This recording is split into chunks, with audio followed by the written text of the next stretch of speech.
The gin and tonic dates back to the 1800s, where it was drank by sailors to ward off malaria. But to this day, there's nothing better than a refreshing gin and tonic on a hot day, or any day. This episode is Steve the Bartender's Gin and Tonic. Welcome back to the channel, everyone. My name is the Rusty Bartender, and on this channel we make cocktails and we also do videos on how to operate and own mobile bars. And when I say cocktails, we're making every single cocktail in Steve the Bartender's cocktail guide. Today's video, I'm celebrating hitting 1,000 subscribers. Thank you so much for joining us. Thanks for watching all the videos, even the bad ones. There's a lot of them. Anyway, today's video is the gin and tonic, and we're going to be using Steve the Bartender's own gin from Threefold distillery. And this gin in particular has notes of grapefruit, rosemary, and lavender. It's a great gin. Pick one up if you can. When you're using a really good gin, you want to use a really good tonic water to go with it. We're using Fever Tree Tonic today.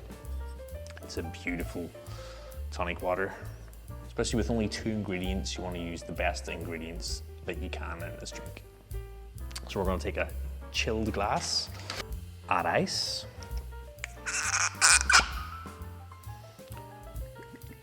In Steve's book, he says just 1 shot of gin, and I have poured that everywhere all over this table. So we'll just, oops, a daisy. That's what you call an Irishman's gin. We're just gonna top this up with our tonic.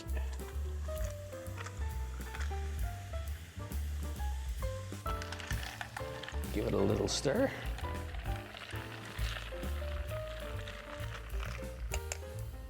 And garnish-wise for this one, because it's already got notes of grapefruit and rosemary, we're gonna add some grapefruit, slice, a little bit of rosemary.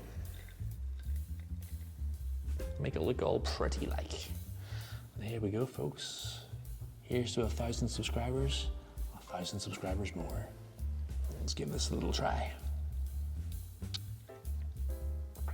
That is a great gin and tonic.